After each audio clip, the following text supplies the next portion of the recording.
Hello दोस्तों, hit story में आपका स्वागत है। जब पूनम ने कोई विरोध नहीं किया तो आयुष धीरे धीरे उसके नाजुक अंगों को सहलाने लगा।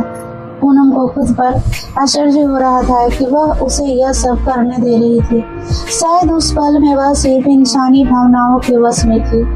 कुछ समय बाद आयुष ने पूनम के अंगों को हल्के से दबाना शुरू किया और फिर चलो दोस्तों शुरू से बताते हैं। आज दोपहर को अपने बेडरूम में आराम से लेटी हुई थी। अगर यह आम दिन होता तो उसकी सास ने जरूर कोई ना कोई ताना मार ही दिया हुआ रहता, लेकिन आज घर का माहौल खुश था। सब लोग बड़े खुश थे और पूनम को भी आज से घर के कामों में थोड़ी राहत मिलने वाली थी। वह एक साधारण घरेलू महिला थी, लेकिन उसकी खूबसूरती ऐसी थी कि हर कोई उस पर फिदा हो सकता था। शादी को 7 साल हो चुके थे और शादी से पहले वह एक मल्टीनेशनल कंपनी में नौकरी करती थी, लेकिन शादी के बाद उसे सब कुछ छोड़ना पड़ा क्योंकि उसके ससुराल वालों का बड़ा घर था और उनके इकलौते बेटे यानी उसके पति सब कुछ अकेले संभाल लेते थे। आज का दिन उसके लिए खास था, सब खुश थे, लेकिन पूनम के मन में एक अजीब सा खटक था। जब वो अकेले कमरे में थी तो उसे 2 महीने पहले एक किस्सा याद आया। उस दिन वह बस में बैठी हुई थी और सो रही थी। अचानक उसे अपने हाथ पर एक अजीब सा स्पर्श महसूस हुआ। जैसे ही उसने देखा तो वह आयुष का हाथ था। पहले तो उसने सोचा कि शायद वह सो रहा होगा और गलती से उसका हाथ उसके हाथ पर आ गया होगा, लेकिन जब उसने फिर से सोने की कोशिश की तो कुछ देर बाद आयुष का हाथ उसके हाथ पर फिर से सरकने लगा। उस समय पप ने लेसन ब्लाउज पहना हुआ था जिससे उसका हाथ खुला हुआ था। उसे समझ में आया कि यह गलती नहीं बल्कि आयुष जानबूझकर कर रहा है। पहले भी उसने 1-2 बार अनजाने में उसे छुआ था, लेकिन ये पहली बार था। उसने ऐसा हिम्मत करके किया था। अब उस वक्त मायके में एक शादी में गई थी और अब वह वापस कानपुर लौट रही थी। असल में उसका पति भी साथ आने वाला था, लेकिन उसे इन शादियों में कोई खास दिलचस्पी नहीं थी और तबीयत भी ठीक नहीं थी, इसलिए उसने पूनम को अकेले ही भेज दिया। उन्होंने फ्लाइट से जाने की योजना बनाई थी, लेकिन मायके में जल्दी लौटना पड़ा, इसलिए फ्लाइट की टिकट नहीं मिली। तब पूनम ने स्लीपर बस का टिकट लिया, लेकिन उसमें भी अकेली सीट नहीं मिली तो उसने 2 टिकट बुक कर ली। तभी पूनम की बहन ने कहा कि आयुष को भी कानपुर जाना है, इसलिए उसे भी साथ ले जाओ।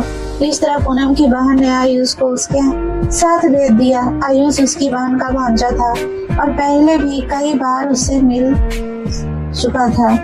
दोस्तों, हमेशा आयुष पूनम से अच्छे से पेश आता था, इसलिए इस बार भी सबको तसल्ली थी कि पूनम के साथ आयुष जा रहा है। लेकिन बस में अकेलेपन का फायदा उठाकर आयुष ने पूनम के हाथ पर अपना हाथ रखना शुरू कर दिया। पूनम ने सोचा कि शायद हाथ गलती से सरक गया होगा और यही तक सीमित रहेगा, लेकिन पीयूष ने ज्यादा हिम्मत दिखाई। उस वक्त पूनम ने कुछ नहीं कहा और सोने का नाटक करती रही, लेकिन अंदर ही अंदर वह सब कुछ महसूस कर रही थी। आयुष जवान था, लगभग 27 साल का, और पूनम जानती थी कि वह देखने में भी अच्छा था। पूनम भी अपनी खूबसूरती से वाकिफ थी। उसे पता था कि आयुष उस पर आकर्षित था। वह हमेशा उसे अलग नजरों से देखता था, शायद इसलिए कि पूनम का शरीर अब भी कसा हुआ और आकर्षक दिखता था।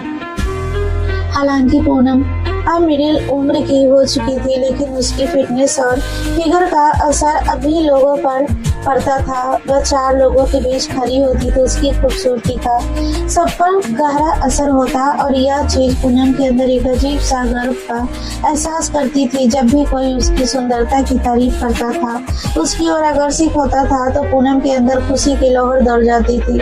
जब आयुष शादी के दौरान उससे मस्ती करता था, कभी कभी हल्का स्पर्श करता, तो पूनम को मजा आ जाता था। कई बार उसने पूनम से नजरों और स्पर्श के जरिए सुख लिया, लेकिन पूनम ने कभी इस बात को ज्यादा तवज्जो नहीं दी। शादी के घर की भीड़ भाड़ में आयुष कभी उसके कंधे से हल्का स्पर्श कर लेता तो कभी उसकी नाजुक जगहों को छूने की कोशिश करता, कभी अनजाने में तो कभी जानबूझकर उसका हाथ पूनम के शरीर से टकरा ही जाता और वह उसे झटक देती थी। दोस्तों, कल की ही बात है। शादी में पूनम कमरे में कपड़े बदल रही थी। दरवाजा बस हल्का सा बंद किया हुआ था, तभी अचानक आयुष अंदर आ गया। उस समय पूनम साड़ी पहन रही थी। आयुष के अंदर आने पर पूनम एकदम घबरा गई। उसे एक पल के लिए समझ ही नहीं आया कि क्या करे। वो बिना पल्लू के लिए खड़ी रह गई और आयुष को देखती रही। तब आयुष की नजर भी उसके शरीर के उन हिस्सों पर थी जिन्हें देखकर वह अंदर ही अंदर आनंदित हो रहा था। जब पूनम को एहसास हुआ कि आयुष कहाँ देख रहा है, तब उसने जल्दी से कपड़ा लिया और आयुष ने सारी कहा और कमरे से बाहर चला गया सॉरी बोलने के बाद। उसके बाद दोनों ने इस बात को यूं ही भूल जाने का नाटक किया। अचानक अगले दिन पूनम को कानपुर वापस जाना पड़ा और उसकी बहन के कहने पर आयुष को भी साथ ले लिया। पूनम को आयुष के साथ कानपुर जाने में कोई एतराज नहीं था, क्योंकि बस के सफर में उसके साथ देने के लिए कोई चाहिए था, इसलिए दोनों साथ में चल पड़े। उन्हें बस में ऊपर की बर्थ मिली थी। शादी की भागदौड़ से थकी हुई पूनम और आयुष बस पर लेट गए। एक दूसरे से थोड़ा सा फासला बनाकर पूनम खिड़की की तरफ थी, जबकि आयुष बाहर की तरफ लेटा था। जब बस को चलते चलते 4-5 घंटे बीत गए, तब सभी लाइटें बंद हो गई। अब बस बाहर से आने वाली रोशनी की हल्की फुल्की किरणें अंदर आ रही थी। खिड़की से आती रोशनी से पूनम को नींद नहीं आ रही थी, तो उसने खिड़की के पर्दे खींचने की कोशिश की, लेकिन एक पर्दा अटक गया था। तब आयुष ने अपने हाथ से पर्दे को खींचने में मदद की। तब उसका हाथ पूनम के कंधे से हल्के से छू गया। न जाने क्यों उस हल्के स्पर्श ने पूनम को कुछ अलग सा महसूस कराया।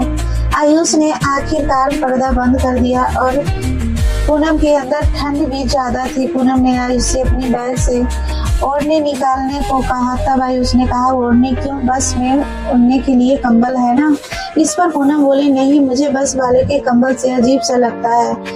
तब आयुष ने बैग से ओढ़नी निकालने के लिए बैग खोला और गलती से पूनम के बाहर आ गई। इस पर पूनम ने हंसते हुए उसे जल्दी से छिपा लिया और आयुष भी हंसने लगा। फिर उसने जल्दी से बैग से ओढ़नी निकाली। थोड़ी देर बाद गपशप करते हुए पूनम को नींद आ गई, लेकिन कुछ देर बाद अचानक उसकी नींद खुल गई और उसने महसूस किया कि आयुष उसके बदन पर धीरे धीरे हाथ फेर रहा है। तब पूनम ने कोई हलचल नहीं की और सोने का नाटक करती रही। ऐसे ही आयुष का हौसला बढ़ता गया और अब वह पूनम के हाथों को हल्के से दबाने लगा। कुछ देर बाद उसने अपना हाथ वापस खींच लिया। इस बीच बस एक शांत माहौल में चल रहा था। पूनम को ऐसा लग रहा था कि शायद अब आयुष बोर हो गया है, लेकिन तभी उसने महसूस किया कि उसकी ओढ़नी के नीचे आयुष का हाथ सरक रहा है। बस शायद यह सोच रहा था कि पूनम गहरी नींद में है, इसलिए उसकी हिम्मत और बढ़ गई थी। पूनम को उसकी बेहद हरकतों पर हैरानी हो रही थी, लेकिन उसने फिर भी कुछ नहीं कहा और चुपचाप लेटी रही। फिर आयुष ने उसकी ओढ़नी हटाकर धीरे से अपना हाथ उसके पेट पे रख दिया और धीरे धीरे उसकी नाभि के पास घुमाने लगा। थोड़ी ही देर में उसकी हिम्मत और बढ़ गई और उसने अपना हाथ और आगे बढ़ाकर पूनम के नाजुक हिस्सों को छुआ। वह बिना किसी झिझक के अब उसके गाल को सहला रहा था। पूनम हैरान रह गई थी। उसके मन हुआ करने का मन हुआ, लेकिन फिर भी उसने उसे नहीं रोका। शायद उस वक्त उसे भी उसका स्पर्श अच्छा लगने लगा था, इसलिए उसने कुछ समय रुककर उसकी प्रतिक्रिया का इंतजार किया। दोस्तों, जब पूनम ने कोई विरोध नहीं किया तो आयुष धीरे धीरे उसके नाजुक अंगों को चलाने लगा। पूनम खुद को आश्चर्य हो रहा कि वह उसे यह सब करने दे रही थी। शायद वह पल में वह सिर्फ इंसानी भावनाओं के बस में थी। कुछ समय बाद आयुष ने ज्योति के अंगों को हल्के से दबाना शुरू किया और फिर पूनम अजीब सी भावनाओं में खोने लगी। वह स्पर्श पूनम को बेहद परिचित लग रहा था और उसने समझ लिया था कि उसका शरीर भी उसको स्पर्श के लिए तैयार हो चुका है। यही वजह थी कि उसे रोकने की कोशिश नहीं की। उसकी हरकतें इतनी धीमी और संयत थी कि जैसे कोई खूबसूरत संगीत जो अपने आप मुस्कुरा दे। आयुष के स्पर्श से पूनम खुद को भूलने लगी। वह भूल गई कि घर का उसका बीमार पति उसका राह देख रहा है। वह भूल गई कि वह किसी की पत्नी है। उस समय वह बस एक औरत थी जिसे किसी के समाज की जरूरत महसूस हो रही थी। शायद आयुष भी सोच रहा था कि पूनम गहरी नींद में है, या शायद वह जानता था कि पूनम सब जानकर भी अनजान बनी हुई है। इन दोनों ही स्थितियों ने उसे और आगे बढ़ने का दिया, इसलिए अब आयुष ने अपना हाथ के ब्लाउज के बटन पर रखा और उसे खोलने की कोशिश करने लगा। धीरे से उसने अपनी उंगलियां अंदर सरकाई और धीरे धीरे ब्लाउज का बटन खोल दिया। अब आयुष की सारी उंगलियां उसके भीतर थी और उसका एकदम पूनम को अच्छा लगने लगा था। जैसे ही उसकी उंगलियां अंदर गई, पूनम की ओर से हल्की सी आवाज निकल गई। फिर उसकी उस प्रतिक्रिया से आयुष को हरी झंडी मिल गई थी। उसने पूनम को पीछे से कसकर पकड़ लिया और उनके शरीर एक दूसरे से सट गए। आयुष की इस हरकत से उनके शरीर में एक अजीब सा रोमांस महसूस होने लगा था और बेहद होकर उसके शरीर को छूने लगा। पूरी तरह उत्तेजित हो चुकी थी। अंधेरे में वे दोनों अपनी ही दुनिया में थे और किसी को उनके बारे में पता चलने का कोई डर नहीं था। अंदर ही अंदर यह लगने लगा कि उसे और आगे बढ़ना चाहिए, क्योंकि उनके बीच अब तक केवल स्पर्श का संवाद चल रहा था। दोस्तों, पूनम की इस रवैये को देखकर आयुष ने शायद उसकी मांस भाप ली थी। उसने धीरे से उसके बालों को हटाया और उसके ब्लाउज की पीठ पर हाथ फिराने लगा। पूनम अब खुद को आयुष के हाथों में सौंप चुकी थी। तभी अचानक बस रुक गई और ड्राइवर ने ऐलान किया कि बस खाने के लिए सिर्फ 20 मिनट के लिए रुकेगी। तब आयुष फटाफट अलग हो गया और पूनम भी जल्दी से अपने कपड़े ठीक कर लिए। आयुष थोड़ा शर्माया और बोला, सॉरी, चलो कुछ खा आते हैं। तब पूनम ने उसे पास खींचा और उसके कान में कहा, क्यों, खाना में पेट नहीं भरा क्या? होटल का खाना पसंद नहीं आई? अब थोड़ी भूख रखो, लौटकर फिर से टेस्ट लेनी है तुम्हें। फिर आयुषी खुशी से नीचे उतरा और पूनम को उतरने में मदद करने के लिए अपना हाथ आगे बढ़ाया। वो दोनों ऐसे बस में उतरे जिसे कोई नई प्रेमिका और प्रेमी के हाथों में अपना हाथ डालकर चलती हो। रेस्टोरेंट की तरफ बढ़ते हुए उनकी नजरें मिली और पूनम को आयुष की आंखों में एक अलग ही चमक दिखाई दिया। आयुष पूनम को आमुख नजरों से नहीं बल्कि प्यार से देख रहा था। उन्होंने खाना ऑर्डर किया और खाना आने तक दोनों अपने हाथों को एक दूसरे के हाथों में लेकर खेल रहे थे। पूनम भी यह सब एंजॉय कर रही थी। थोड़ी देर बाद उसने आयुष से पूछा, आयुष, तुम्हारी कोई गर्लफ्रेंड नहीं है? इस पर आयुष ने पूनम की तरफ देखा और हंसते हुए बोला, अभी तक तो नहीं थी, अब है। तब पूनम ने चौंकते हुए पूछा, कौन है वह और तुम कानपुर जा रहे हो उसी से मिलने के लिए? तब आयुष मुस्कुराकर बोला, वह मेरे सामने बैठी है, उसने मिलने कहाँ जाना है? यह मजाक पर पूनम जोर से हंस पड़ी और बोली, बहुत मजाक किया तुमने। फिर आगे पूछने लगा, कोई उसका नाम बताओ, नाम तो होगा। तब आयुष ने मुस्कुराते हुए कहा, तुम्हें तो उसका नाम पता है ना? पूनम हंसते हुए बोली, अरे आयुष, अब तुम मुझे पूनम कहकर बुलाओ, बस मैं तुमने कहा नहीं और यहाँ कैसी बातें कर रहे हो? कहाँ हाथ डाला और अब यह ऐसा व्यवहार कर रहे हो? आयुष ने हंसते हुए कहा, पूनम, तुम हंसती बहुत प्यारी हो। तुम्हें देखकर लगता ही नहीं कि तुम आंटी कहने के लायक हो। तुम्हारा शरीर अभी एकदम फिट और आकर्षक है। इतना सुनने के बाद पूनम ने कहा, मस्का मारना बंद करो, मुझे यह बातें सुनने की आदत नहीं रही। अब बस में लौटने पर तुम्हें और भी कुछ दिखाऊंगी, अभी जल्दी खा लो। तब आयुष ने कहा, मैं बिल दे देता हूँ, तुम बस में जाओ। पूनम उसे रोकने की कोशिश कर रही थी, लेकिन उसकी बात नहीं सुनकर काउंटर पर बिल देने चला गया। दोस्तों, इधर पूनम बस में जाकर शीशे के सामने खड़ी हो गई। पूनम के चेहरे पर आज कुछ अलग ही चमक थी, लेकिन मन में एक ख्याल भी आया कि जो मैं कर रही हूँ क्या यह सही है या फिर इसे रोकना चाहिए। फिर भी उसकी वासना जो आयुष ने जगाई थी उसे रोक नहीं पा रही थी। घर लौटने के बाद भी जब तक उसका पति ठीक नहीं होता यह भूख शांत होने वाली नहीं थी। तब पूनम ने मन ही मन सोचा, अब पीछे हटने की कोई सवाल नहीं है। इस नशे के साथ पूनम बस में बैठी खिड़की से बाहर आयुष की राह देख रही थी। जैसे ही आयुष आया, पूनम ने उसे अपना हाथ बढ़ाकर बस में चढ़ाने का इशारा पर्दे लगाने लगा और तभी पूनम ने उसे रोकते हुए थोड़ी बोला, ठहरो, जब बस सड़क पर चलने लगेगी तब अपनी गाड़ी चलाना, लेकिन याद रखना मुझे धक्का मुक्की बिल्कुल पसंद नहीं है। दोस्तों, उस दिन पूनम ने पूरी तरह से महसूस किया कि आयुष के दिए उस जीवन रस को उसने अपने अंदर समाहित कर लिया। अब वे दोनों थक चुके थे। बस में होने की वजह से वे सभी बाधाएं पार नहीं कर पाए थे, लेकिन फिर भी ऐसा लग रहा था जैसे वे किसी दूसरी दुनिया में पहुंच गए। उन्होंने अपने कपड़े ठीक किए और गांव की देवी की आराधना करने के बाद अपने शरीर को नींद के हवाले कर दिया। सुबह बस को चेकर की आवाज आई।